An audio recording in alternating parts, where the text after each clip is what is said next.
The river roared like it wanted blood. Dark water slammed against rocks, swallowing everything in its path. Lena Harper froze when she heard the screams. A man was drowning. Not a fisherman, not a villager. A stranger in an expensive suit, thrashing wildly as the current dragged him under again and again. People gathered on the bank, shouting, pointing, but no one moved. Too dangerous, too deep, too fast. Lena was 19, barefoot, carrying vegetables from the market. She didn't think. She dropped her basket and ran. Her eyes locked on a long wooden pole lying near the rocks. She grabbed it with both hands and sprinted to the edge. Hello, friends. Welcome to Black Bite Stories. Before we begin today's story, make sure to like this video and subscribe to our channel. And don't forget to tell us in the comments, where are you watching from? We love hearing from our global family. Hold on. She screamed, her voice cutting through the chaos. The man's head broke the surface for a second. His eyes met hers, desperate, fading. Then the river yanked him sideways again. Lena dropped to her knees in the mud and thrust the stick into the raging water as far as her arms could reach. Grab it, please. His fingers brushed it once, missed. Panic exploded in her chest. Please don't let go, she whispered, tears filling her eyes. The river surged again, but this time his hand clamped around the stick. The force nearly pulled Lena in with him. Gasps erupted behind her as her body slid forward, mud soaking her knees, her palms burning as splinters tore into her skin. I've got you, she cried. I won't let go. Inch by inch, Lena pulled. Her back screamed. Her arms shook violently. The river fought her like it was alive, tugging, roaring, refusing to give him back. Help her, someone finally shouted. Two men rushed forward, grabbing Lena's waist to keep her from slipping. With one final desperate pull, Lena dragged the man toward the rocks. Water exploded as his body slammed against the shore. Silence followed. The man lay there, chest heaving, suit ruined, coughing up river water.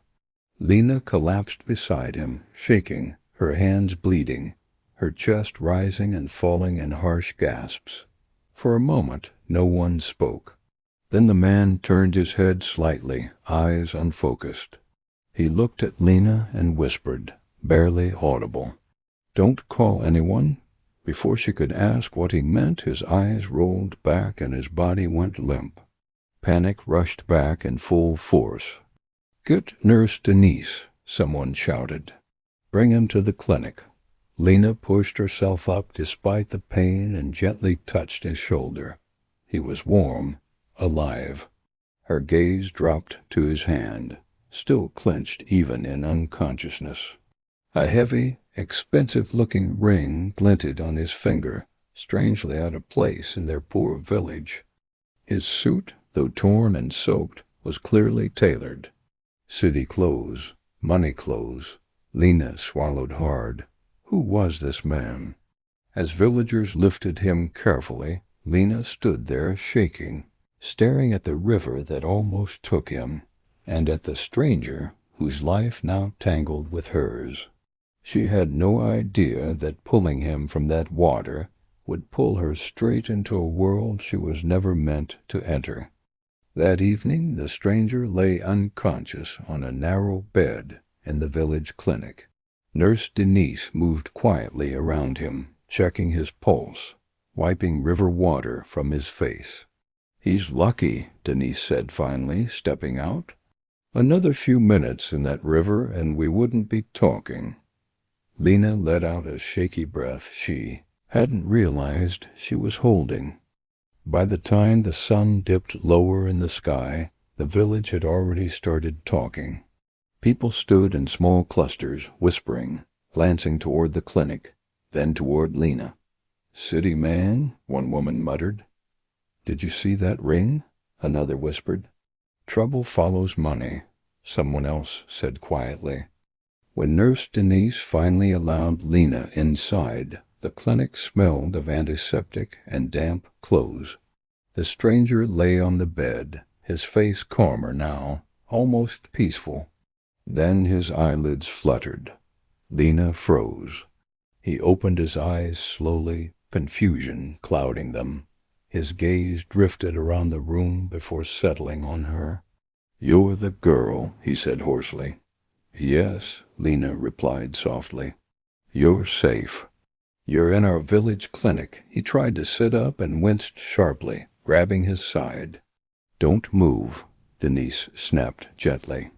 "You're injured." His eyes returned to Lena, sharp now, despite the pain. "Did anyone call the police?" "No," Lena said quickly. "You asked me not to." A flicker of relief crossed his face, followed immediately by tension. "Good," he murmured. "Please keep it that way." Lena hesitated. "Why?" He didn't answer. Silence filled the room, thick and uncomfortable.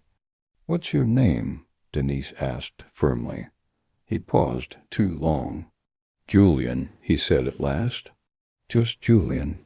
Lena felt something tighten in her chest.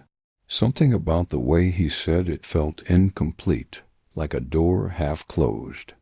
"You'll need to stay somewhere safe tonight," Denise said. "The clinic can't keep you long." "My house," Lena said before she could stop herself. Denise raised an eyebrow.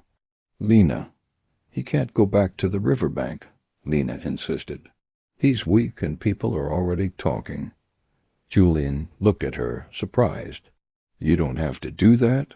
"I know," Lena replied. "But I won't leave someone I saved." That evening, Lena helped him walk slowly to her small wooden home at the edge of the village. Every step seemed to cost him effort. He leaned heavily on her arm, his weight unfamiliar and awkward, his presence strangely overwhelming.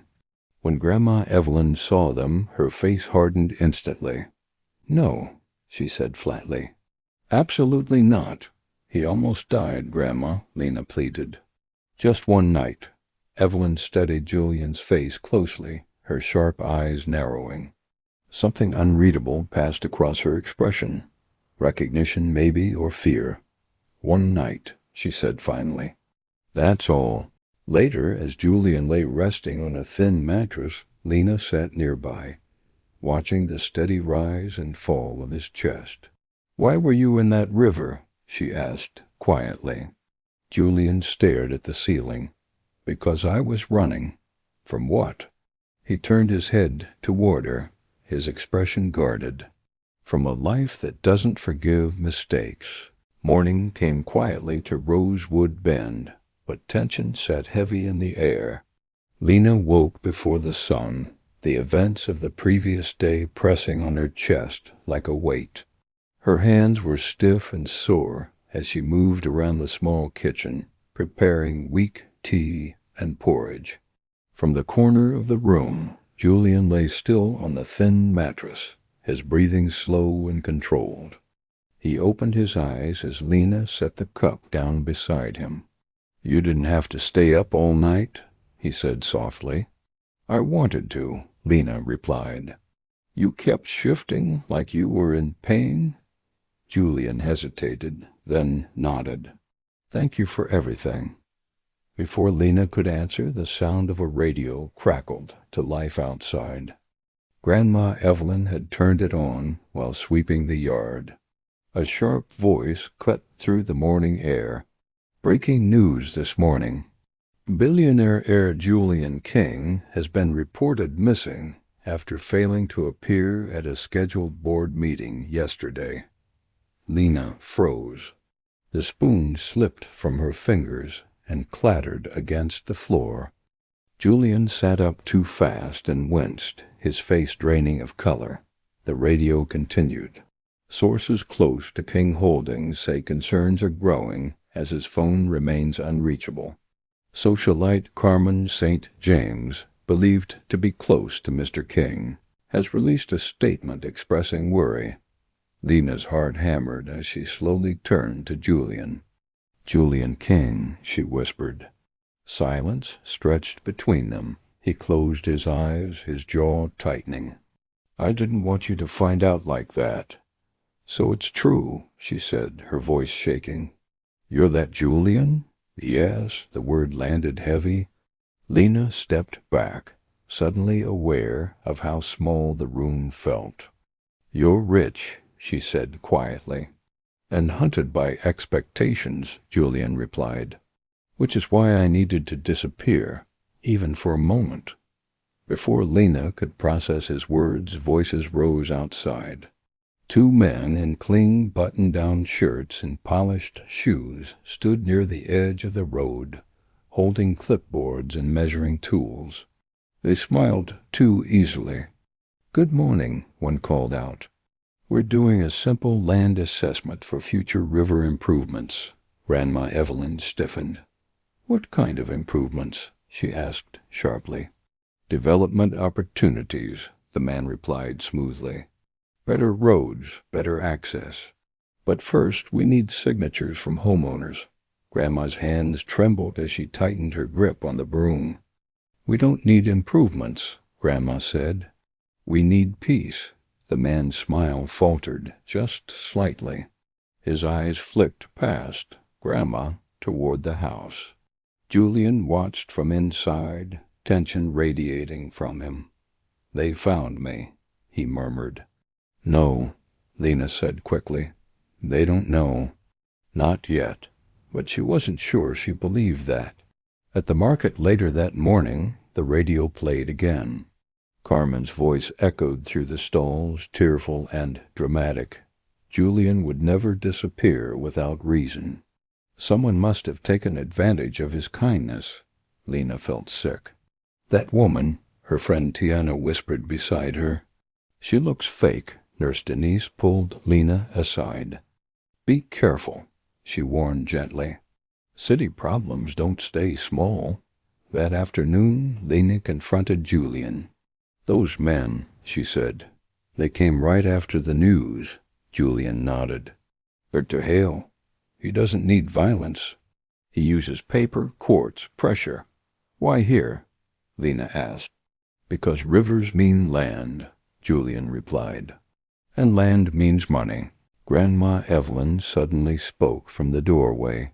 Because this village sits on something they've wanted before.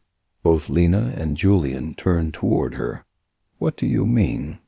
Lena asked. Grandma's face was pale. She shook her head. Some doors should stay closed. But that night, as Lena helped Julian settle back onto the mattress, she reached into her pocket and finally pulled out the ring. This fell from your suit, she said. Julian's breath caught when he saw it. That ring, he whispered, was my father's. Lena's stomach tightened. And in that moment, she knew with chilling certainty, saving Julian from the river had not ended the danger. It had only brought it home. The decision was made before anyone said it out loud. Rosewood Bend felt different that morning. Too quiet, like the village itself was holding its breath. Lena stood near the doorway, watching Julian struggle to sit upright. His color had improved, but pain still lingered in his movements, especially when he tried to hide it. You can't stay here, Grandma Evelyn said firmly, folding her arms. Not now. Julian didn't argue. He already knew. They'll keep coming, he said calmly. And the longer I'm here, the more attention this place gets. Lena swallowed. Where will you go? Before he could answer, a familiar black sedan rolled slowly into view, stopping at the edge of the dirt road. A man stepped out, his posture alert, eyes scanning every corner. There you are, the man said quietly. Relief flickered across his face. We need to leave now. Julian nodded. Give me a moment. As he turned back to Lena, The distance between them suddenly felt enormous. "I didn't plan for any of this," Julian said, "but you saved my life. I won't forget that." Lena struggled to meet his gaze. "Just don't let them hurt this place." "I won't," he promised. "I swear it." Grandma Evelyn handed Julian a folded cloth bag. "For the road," she said shortly, then softer. "And for your conscience." Julian bowed his head respectfully. "Thank you." When the car finally pulled away, Lena stood frozen, dust settling around her feet. The river flowed calmly in the distance, as if nothing had happened. No rescue, no secrets, no danger. But peace didn't last. By afternoon, Nurse Denise arrived in a hurry, worry etched across her face. "Lena," she said quietly, pulling her aside, "your grandmother's test results came back." Lena's heart dropped. She needs more scans," Denise replied carefully. "City equipment, and soon." Grandma Evelyn waved it off with a weak smile. "I'm fine, just tired." But Lena saw the truth in Denise's eyes. As if summoned by fear, the men with clipboards returned, this time with official-looking documents and a sharper tone. "Final notice," one said politely. "River zoning review. Properties here may be reclassified." "What does that mean?" Lena demanded. The man smiled thinly. "It means ownership gets complicated." That night, Lena sat with Grandma, holding her hand. "I'm going to the city," Lena said quietly. Grandma stiffened. "No, I have to," Lena insisted. "For your health, for the land, for answers." Silence stretched between them. Finally, Grandma spoke, her voice barely above a whisper. "Your mother went to that city once." Lena's breath caught. "What happened?" "She came back broken," Grandma said. "Pregnant and scared." Lena's world tilted. Before she could ask more, Grandma squeezed her hand. "Be careful, my child. The city takes more than it gives." At dawn, Lena packed a small bag. Tiana stood beside her, arms crossed. "You're not going alone," Tiana said. As the bus pulled away from Rosewood Bend, Lena looked back at the river, at the place where everything changed. Hours later, the city rose before her like a wall of glass and steel. Towers stretched into the sky. Screens flashed faces and headlines. Her breath caught when she saw him. Julian's face stared down from a massive digital billboard. "Billionaire returns after disappearance." Lena's heart pounded. She stepped off the bus, small among the crowds, clutching her bag and the weight of everything she carried. She had left the village as a girl who saved a stranger. She had arrived in the city as a girl walking straight into the storm. The city swallowed Lena whole. The moment she stepped onto the sidewalk, Rosewood Bend felt like a dream she'd woken up from too suddenly. Cars rushed past in endless streams. Horns blared. People moved fast, eyes forward, dressed in sharp clothes that made Lena acutely aware of her simple village dress and worn sandals. She clutched her small bag tighter. "Don't look down," Tiana muttered beside her. "Act like you belong." Lena nodded, even though her chest felt tight. "Belong here?" They stood across the street from the tallest glass building Lena had ever seen. It rose into the sky like it had no end. Its surface reflected the clouds, the sun, and the tiny figures of people below. "That's it," Tiana said softly. "King Holdings." Lena's heart began to race. Julian worked in there. The man she had pulled from the river with shaking hands and raw courage now ruled a world of steel and money. The thought made her dizzy. They crossed the street and approached the entrance. The glass doors slid open smoothly, cool air brushing Lena's face. Inside, everything gleamed. Marble floors, shining walls, people walking with confidence and purpose. Before they could take 3 steps, a security guard stepped in front of them. "Can I help you?" he asked, already suspicious. "Yes," Lena said, forcing her voice steady. "We need to see Julian King." The guard blinked once, then laughed softly. "Do you have an appointment?" "No," Lena admitted. "But it's important." The guard's smile vanished. "Then you'll need to leave," Tiana bristled. "We came all the way from—" "Miss," the guard interrupted sharply, eyes scanning Lena's clothes. "Mr. King doesn't see walk-ins." Heat flooded Lena's face. People nearby slowed, curious. "Please," Lena said quietly. "Just tell him Lena is here." The guard shook his head. "Step aside." They were gently but firmly ushered back outside. The glass doors slid shut between them and the world inside. Lena stood frozen, staring at her reflection in the glass. Small, brown-skinned, village-born, invisible. "Don't cry," Tiana whispered urgently. "Not here." But Lena's eyes burned. Before she could turn away, the doors opened again. A woman stepped out. She was tall, elegant, dressed in a cream-colored suit that looked like it cost more than Lena's entire life savings. Her hair was flawless. Her smile was sharp. "Carmen St. James." She glanced at Lena once and stopped. Her eyes narrowed, calculating.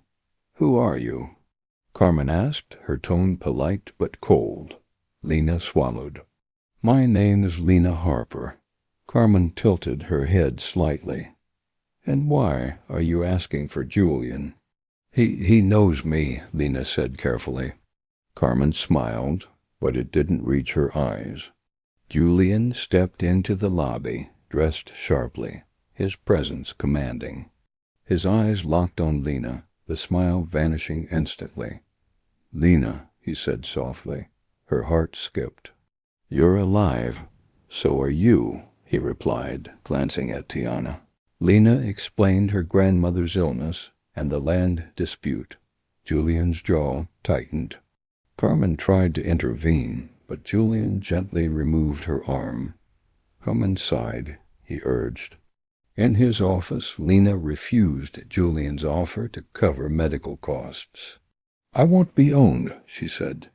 Julian studied her, then offered another kind of protection. Cameras, Carmen, and Victor's team were watching. They couldn't predict her. He slid a folder across the desk. A temporary public arrangement to shield Lena and her family, boundaries intact. She refused. Carmen intruded, mocking the idea, but Julian shut her down. Time was critical. The hospital could hold her grandmother's slot for only 48 hours. Lena insisted on maintaining her dignity. Julian assured her safety. With a trembling hand, Lena signed. Protection, not love. Inside, she had stepped from the mud of her village into a city that would test everything she believed in, and had already watched her every move.